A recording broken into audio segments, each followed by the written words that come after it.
actually, the first question that I have for all three of you, because this is an interesting one, you're all locals, is from West Grove, because we loved hearing what you had to say about the Western Cape and what we should experience, especially if we are first-time visitors. From you as local boys, what makes, with love from locals, the West Coast campaign, what can you tell us about an experience that we would enjoy or that you're most proud of? Well, I've actually just moved to the Western Cape. I've been there for a year and a half, so for me, the Cape Winelands is more my vibe. Cape Town is absolutely stunning, and it's really busy for me at this stage in my life. So, been moving out to Poles, a little bit more space, and the wine is phenomenal out there. So, highly recommend the Cape Winelands. Faf? Yeah, I'm also a Cape Town boy. I've lived there for about 11 years now. From Pretoria originally, but Cape Town is, honestly, when you're looking at the videos, and you do miss home because it's such a beautiful place that you can't really explain to people, because you go to New York and it's just beautiful high-rise buildings, and you get that in Cape Town. You go to the most beautiful oceans in the world, beaches of Spain, it's there in Cape Town. You get the restaurants. I think Cape Town was voted the #1 food destination in the world. So if you love food, who doesn't? Who doesn't? Food? Yeah. And myself included, there's a lot of like Indian tapas restaurants as well in Cape Town. So I love Cape Town. I think it's the best city in the world. So my family still lives in different parts of South Africa, but Cape Town is now home. Okay, so that's good enough reason for us. After you look up there, you'll see a familiar face in the crowd. I'm pretty sure you've seen him for years and years in that yellow. If you look just a little more closer towards the right, you'll see your rivals smiling down at you. I don't see them. Yeah, lot of conversations from the MI franchise. Now's your opportunity to talk. No, I mean, the blue team is obviously a very popular and very well-liked team in India. But then on the other side, there's the yellow team, which have run. The rivalries have always been there in the IPL.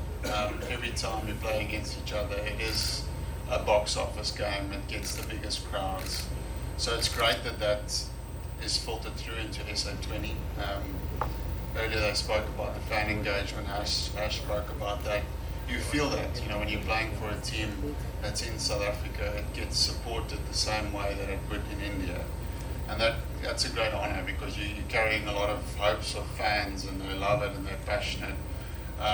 So the yellow is obviously a colour that stands out, but the whistle as well. The whistle is a very well-known thing that comes with the Chennai Super Kings brand, and obviously right across the teams around the world. But that whistle, the opposition teams don't love it so much because it's always in your ear, but it's a fantastic franchise to play for.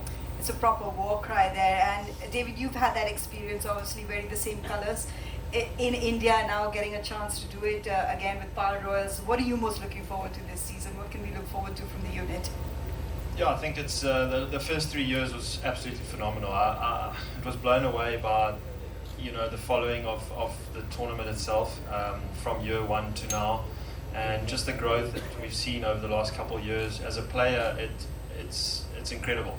It really is incredible to be a part of. It is huge support around the world. It's really like it's just a snowball effect, it seems. I know the overseas absolutely love it.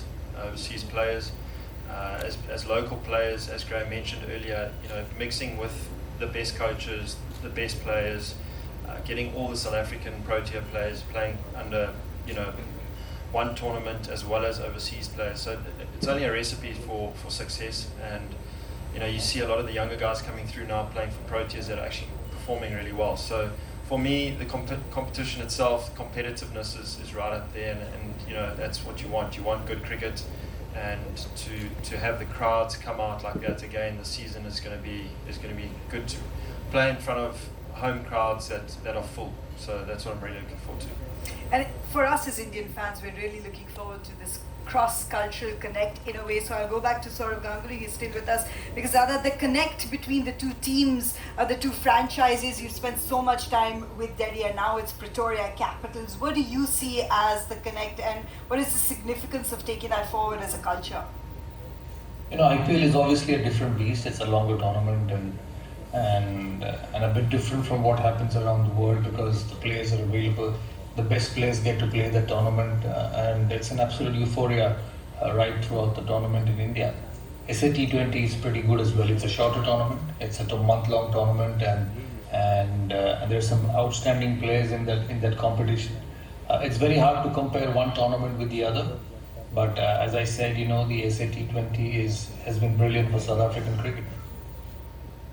Well, the one thing you can compare, I guess, to an extent, Graeme, is just the sheer fandom. I mean, as you mentioned, SA20 is a brand. It's a month long. The fans are invested.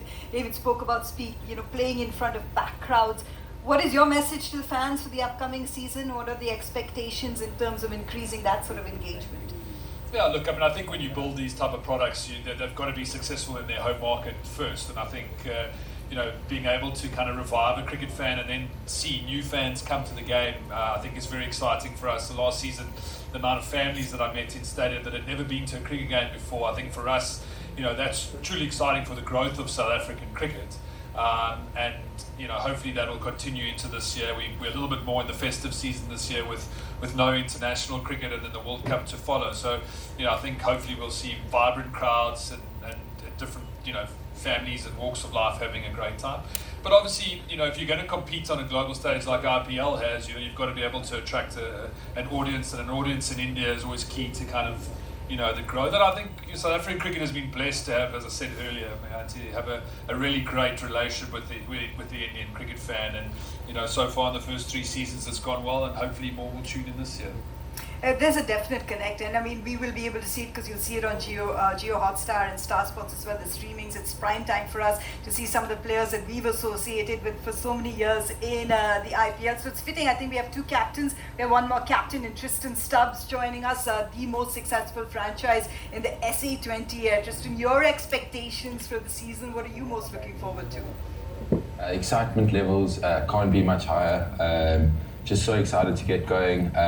We've had 3 great years under Mr. Burrell, and we got hopefully a lot more to come. So we're really excited. We've got an awesome bunch of guys, and we're ready to give it our all.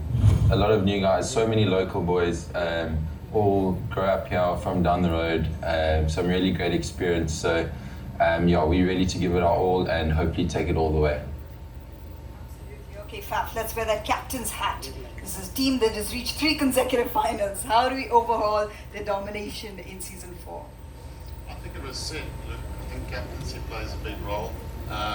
Aidan's role there, I think, was a really good partnership with Aidan Burrell. They know each other very well.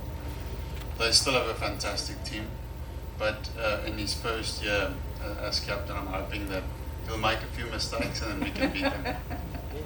What about you, David? What do you think? A team that has dominated in the last 3 seasons, how do you shake it up with the new season? We'll just take it as it comes. As you said, it's a new season. So for me, the last 3 seasons, as Adrian Burrell's mentioned there, they've peaked really well at the back end, and they've found ways to win through the tournament. So they might have snuck through here and there, and then got to the playoffs, and then just peaked really well. So hopefully we can do that this year, Paul Rules. I mean, we started really well and not really finished too well in the previous years. So hopefully we can put it all together. It's really intriguing because tournaments like this, as we mentioned with Graeme earlier, this build-up, it's a precursor to a T20 World Cup, so you look at it from that perspective. But in the last 2 seasons of the IPL, at least as fans, we've seen the trends change in T20 cricket. You're getting, like 100 runs within the first 6 overs in power plays. Now, from a batting perspective from both of you, how much have you looked to evolve your game with the new, I guess, demands of T20 cricket and what people expect? Yeah, that's a great question. I found that myself, I think about 2 or 3 years ago, coming to the IPL, when the new rule was introduced with, the extra player basically in your team. And what that did is it made teams go harder.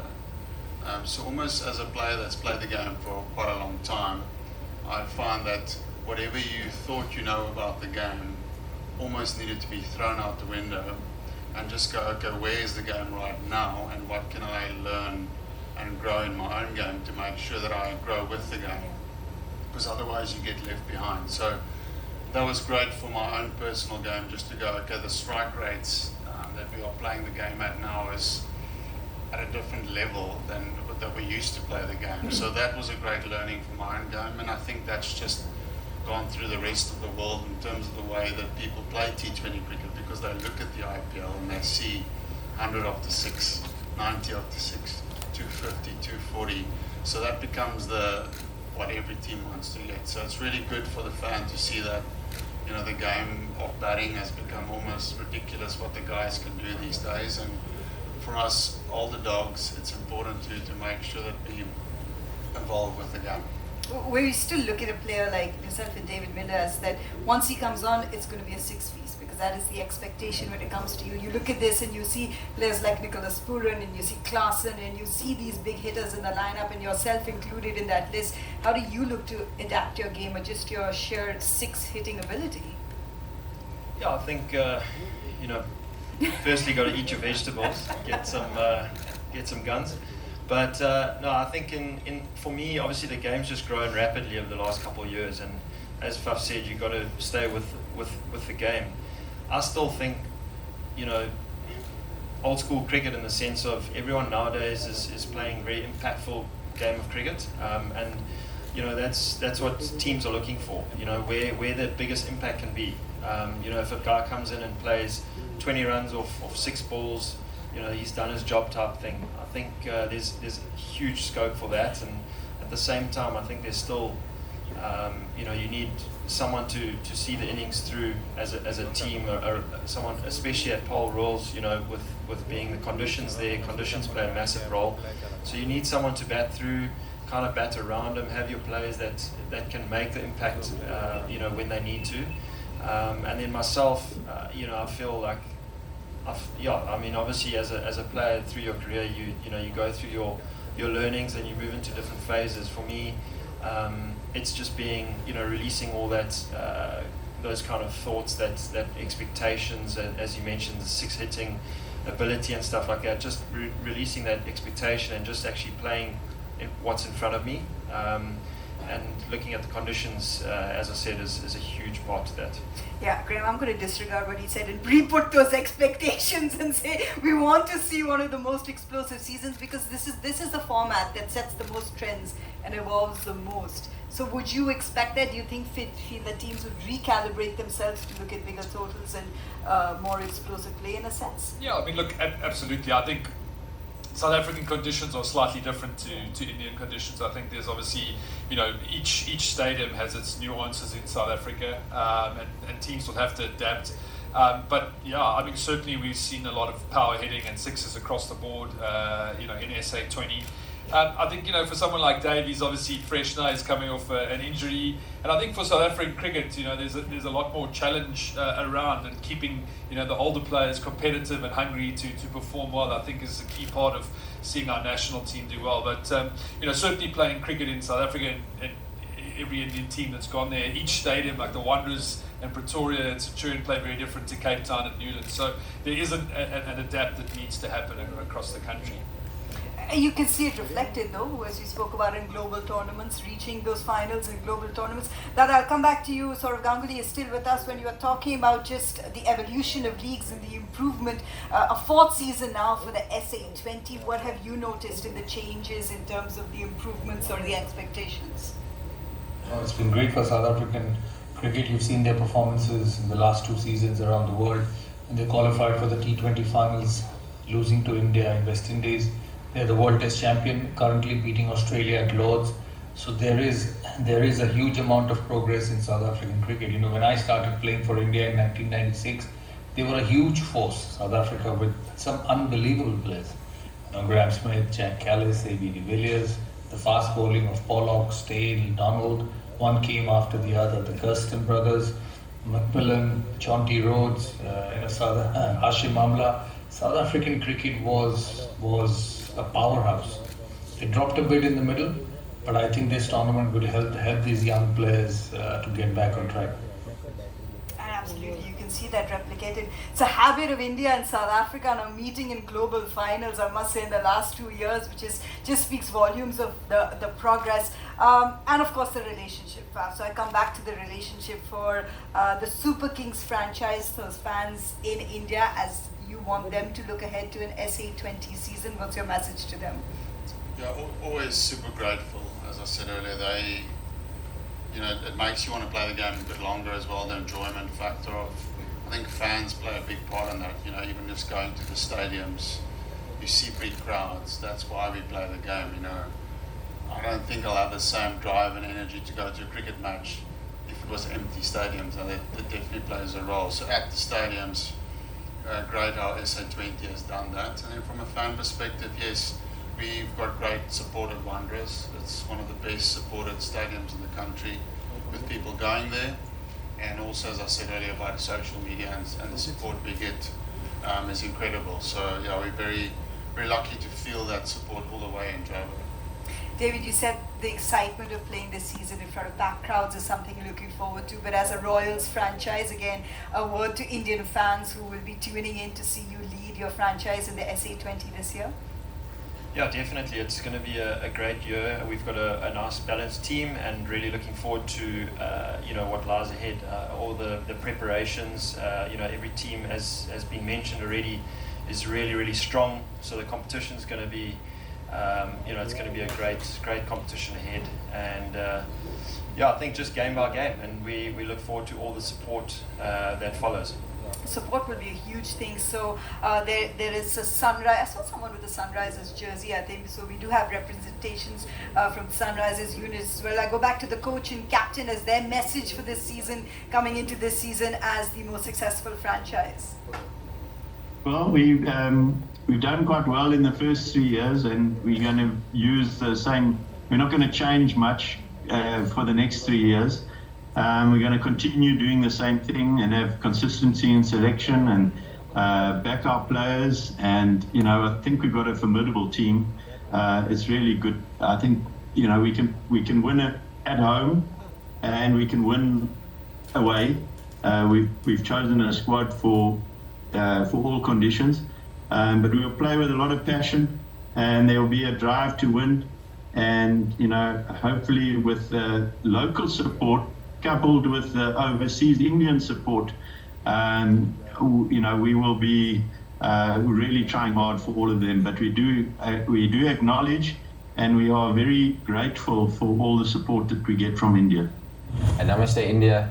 Thanks to all you guys for your support. We know you're always watching. We really appreciate it. And to all the legends that have come out, it's awesome to have you guys here. Cheers.